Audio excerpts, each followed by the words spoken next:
Personne ne l'a jamais tenté. Nous allons construire un rêve. Cette tour, les gars, c'est celle de la France. C'est surtout la vôtre, la nôtre. C'est ensemble qu'on l'a commencé. C'est ensemble qu'on va l'achever.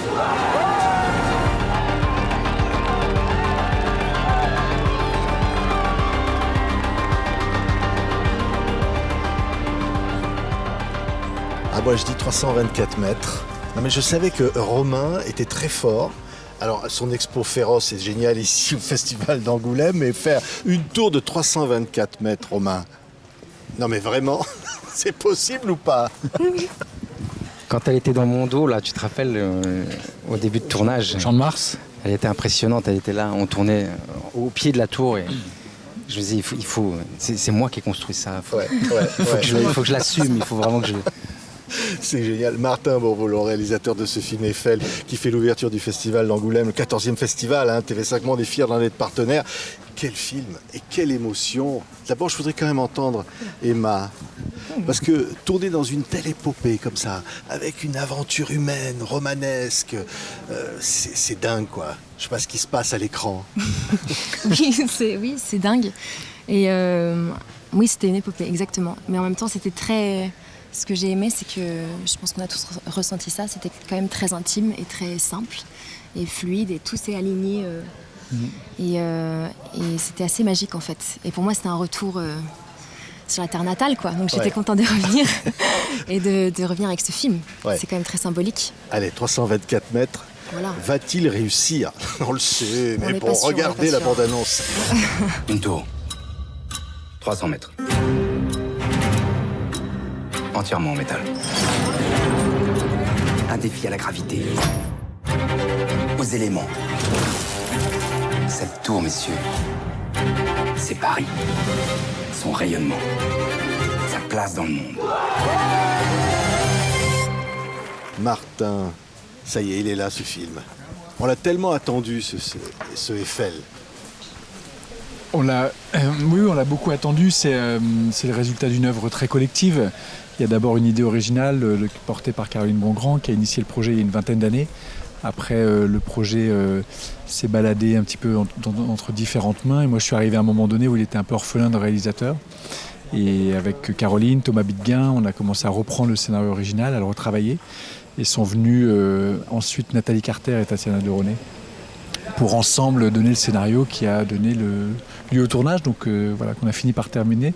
Mais ça a été une aventure un peu... Oui, c'est une aventure un peu magique. C'est toujours un peu magique quand un film existe, mais je crois que celui-ci a une aventure un peu particulière, oui. Ouais. Et alors, quand je disais romanesque, c'est vrai, Romain, imaginez avant le siècle, comme ça, cet homme, Gustave Eiffel, qui va se donner ce pari, peut-être par amour, mais de dire on va faire la tour, on va faire une tour de plus de 320 mètres de haut. Et c'était incroyable, ce type est incroyable. Ah oui, il est incroyable. Après, il est complètement cartésien en fait. Il s'est entraîné pendant des années avec ses ponts dans toute la France et le monde. Et du coup, il a ce projet fou et c'est vraiment son ambition et sa volonté, quoi, contre tous, parce qu'il y avait des gens qui le suivaient, mais il y avait plus de gens qui ne le suivaient pas et qui critiquaient le projet et qui voulaient qu'il s'arrête. Et lui, on voit vraiment, par une force de caractère et une conviction, il va jusqu'au bout. Ils ont construit plus rapidement la tour que notre film. Oui, finalement, ça c'est sûr. Ce qui est fou d'ailleurs, c'est que c'est aussi ça le sujet du film. C'est un film sur la création et alors le ressort de l'amour et du sentiment est là, Emma, dans cette histoire. Parce qu'effectivement, cette tour, on la verra plus jamais pareil. Quand on va passer devant, oui, c'est bien ce on qu'on sait propose d'ailleurs.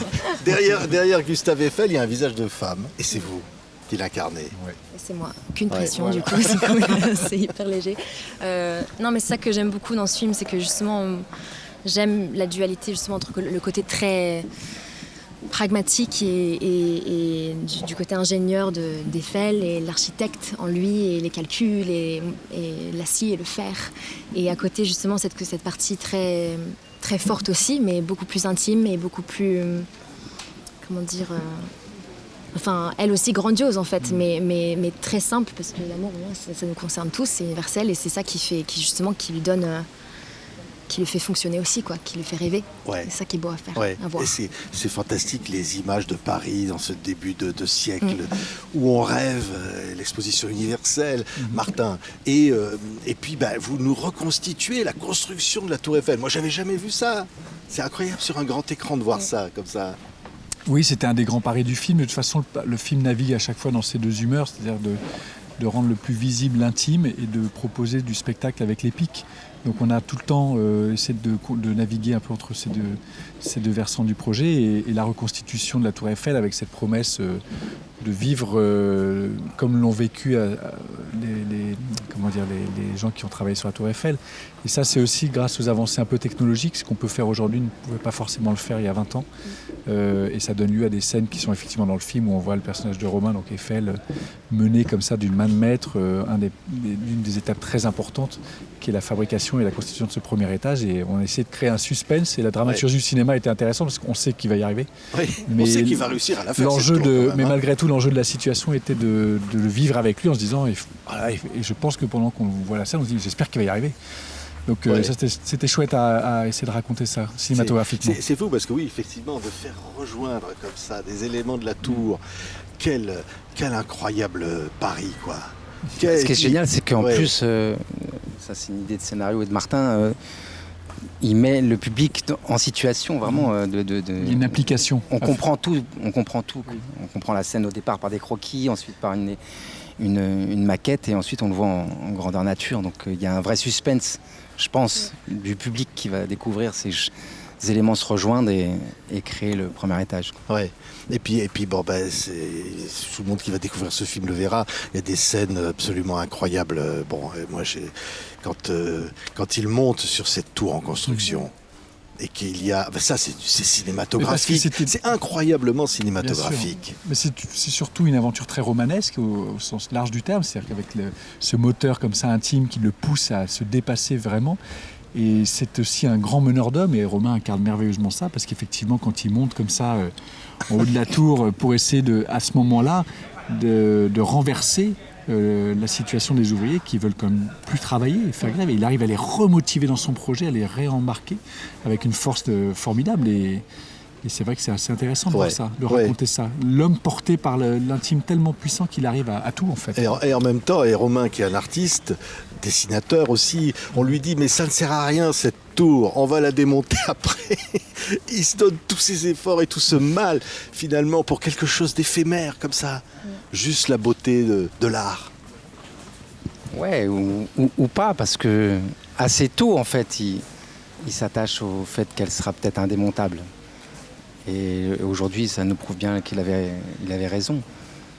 Parce qu'il y a ça aussi en lui, ce personnage, c'est pour ça qu'il est magique. C'est que, évidemment, c'est un ingénieur cartésien qui sait faire des croquis et élaborer des projets fous. Mais il y a aussi cette dimension de les faire perdurer dans le temps et d'avoir fait la tour et d'avoir la mise en disposition pour qu'elle traverse toutes les époques. Ça, c'est dingue. Ouais. Tous les grands créateurs ont quelque chose de visionnaire en eux.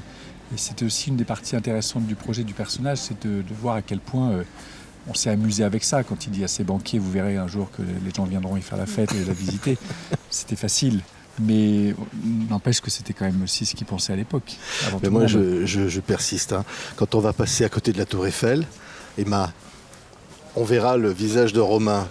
On se dira, tiens, derrière ça, il y avait un type absolument un fou.